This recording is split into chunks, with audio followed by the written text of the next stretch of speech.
আল্লাহ পাক এই জন্য বলে বান্দা ইস্তেগফার পড়বি,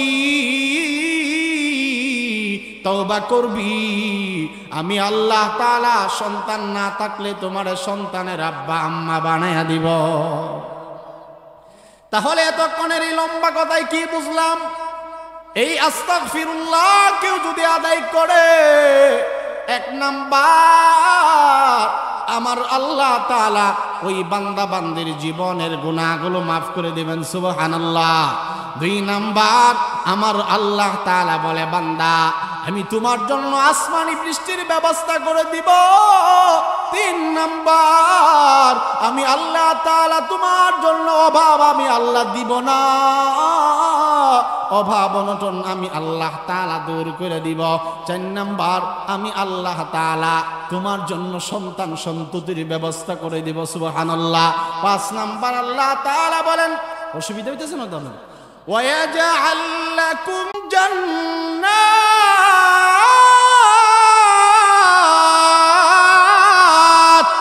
রব্বুল আলামিন বলেন গোলাম ইস্তিগফার আদায় যদি কেউ করবারে বান্দা যাই না নাও, পরকালীন জীবনে আমি আল্লাহ তাআলা তোমার জান্নাতের মেহমান বানায়া দিব।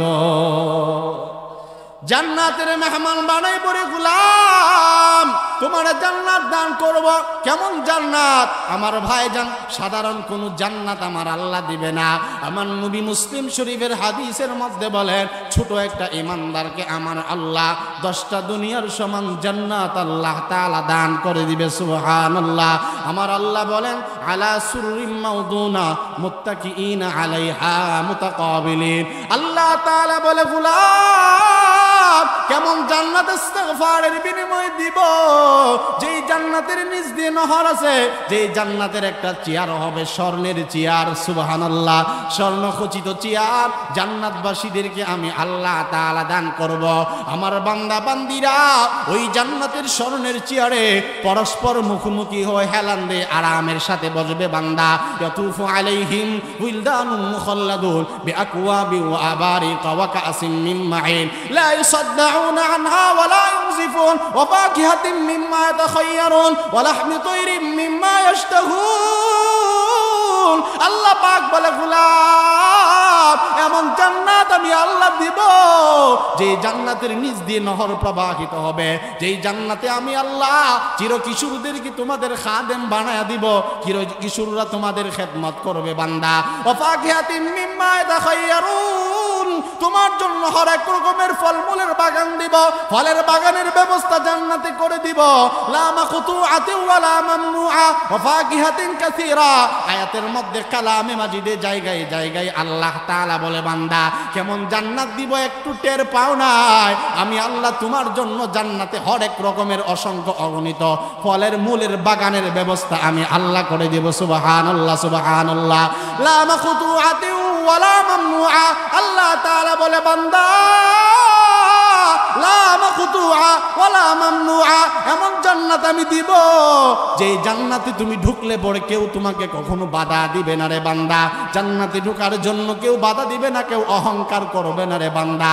ওয়ালা মামনুআ, বাধা দিবে না। লা মাকতুআ, ও বান্দা এমন নিয়ামত আমি আল্লাহ দিব যে নিয়ামত খাইয়া পইরা ঘুমাইয়া জিন্দেগিতে শেষ করতে পারবা না।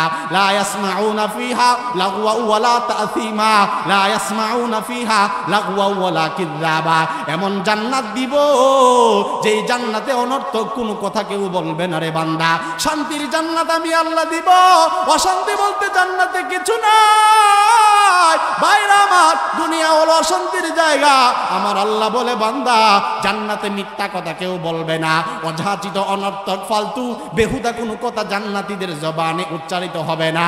যখন ওই কোনো বান্দা কথা বলার প্রয়োজন হবে একে অপরকে সালাম দিবে, জোরে বলেন সুবহানাল্লাহ। শুধু তাই নয়, রব্বুল আলামিন নিজে জান্নাতবাসীদেরকে সালাম দিবে। কালকা বাড়িতে গিয়া কইেন সুবহানাল্লাহ।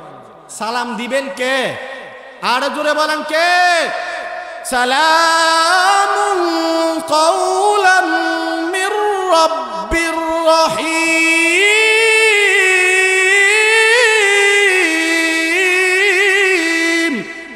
তাহিয়াতুহুম ইয়াওমা ইয়ালকাউনাহু সালাম। আল্লাহ পাক সূরা ইয়াসিন এবং সূরা আহজাবের আয়াতের মধ্যে জানায় দেয়, রে বান্দা তাহিয়াতুহুম ইয়াউমা ইয়ালকাউনাহু সালাম। জান্নাতীরা রে শোনো শোনো, ওই জান্নাতে যেদিন তোমাদের সাথে আমার দেখা হবে, আমার ভাইরা আমাদের আল্লাহর সাথে আমাদের দেখা হোক, সাক্ষাৎ হোক, এটা আমরা সবাই চাইনি। আর জোরে বলেন চাইনি। চাইলে আল্লাহ তাআলা বলেন তাহিয়াতুহুম ইয়াউমা ইয়ালকাউনাহু সালাম। এ বান্দা, জান্নাতে যেদিন তোমাদের সঙ্গে আমার মুলাকাত হবে, সাক্ষাৎ হবে, দেখা হবে, ওই দিন আমি আল্লাহ তাআলা আমার জান্নাতি গোলামদেরকে সালাম দিব। وحور عين كأمثال اللؤلؤ المكنون جزاء بما كانوا يعملون। আল্লাহ তাআলা বলেন সুন্দরী বিবি জান্নাতেদের তোমাদেরকে দান করব, যাদের চরিত্রের মধ্যে কোনো দাগ নাই, এমন জান্নাত আমার আল্লাহ দিবে যেই জান্নাত নিজ দিয়ে নহর প্রবাহিত হবে। এমন জান্নাত আল্লাহ তাআলা দিবেন কিসের বিনিময়ে? আমার আল্লাহ বলেন বান্দারে ইস্তেগফারের বরকতে তোমারে আমি আল্লাহ জান্নাতের মেহমান বানিয়ে দিব। তাহলে ইস্তেগফারের মাধ্যমে কি বুঝলাম? 1 নাম্বার আল্লাহ গুনাহ মাফ করে দিবে, 2 নাম্বার আল্লাহ তাআলা বৃষ্টির ব্যবস্থা করে দিবে, 3 নাম্বার আল্লাহ তাআলা অভাব অনটন মুইচা দিবে। আমার ভাই যারা আলোচনা শেষ পর্যায়ে 4 নাম্বার আল্লাহ তাআলা সন্তান সন্ততি দান করবে, 5 নাম্বার জান্নাতের মেহমান বানাইবে, এমন জান্নাত দিবে 6 নাম্বারে যেই জান্নাতের নিচ দিয়ে নহর প্রবাহিত হয়, 7 নাম্বার আযাব গজব দিবে না, 8 নাম্বার জীবনটাকে আল্লাহ তাআলা সুখ শান্তির জীবন বানায় দিবে, 9 নাম্বার সম্মানজনক জীবন দিবে, যেই জীবনে সম্মান আছে। 10 নাম্বার আল্লাহ তাআলার ইবাদতের জন্য আমার আল্লাহ ইস্তেগফার বান্দাকে তৌফিক দান করবে। জোরে বলেন সুবহানাল্লাহ। এই জন্য ভাইরা আমার, এই ইস্তেগফার পড়ার জন্য রাজি আছি তো ইনশাআল্লাহ। আমার নবী বলেন মান লাজিমাল ইস্তেগফার জাআলাল্লাহু লাহু মিন কুল্লি যিকিম মাখরাজা। ইস্তেগফার জীবনের জন্য যারা আবশ্যক বানায় নেবে, বেশি বেশি তারা আস্তাগফিরুল্লাহ পড়বে। 1 নাম্বার নবীজি হাদিসের মধ্যে বলেন, ও উম্মতের দল, আল্লাহ তাআলা সমস্ত সমস্যা থেকে উদ্ধার হওয়ার জন্য রাস্তা বাতায়া দিবে। ও মিন কুল্লি হাম্মিন ফারাজা, রাসূল বলেন সমস্ত পেরেশান চিন্তা থেকে আল্লাহ তাকে মুক্ত বানায়া দিবে। সুবহানাল্লাহ। ওয়া রাযাকাহু মিন হাইথু লা ইয়াহতাসিব। কোন বান্দা যদি নিয়মিত ইস্তেগফার আদায় করে, আল্লাহ তাআলা তার জন্য এমন জায়গা থেকে রিজিকের ফয়সালা করবে, ওই বান্দা জিন্দেগিতে যা কল্পনা করে নাই, ধারণা করে নাই, অর্থাৎ গায়েব থেকে আল্লাহ রিজিকের ফয়সালা করে দিবে।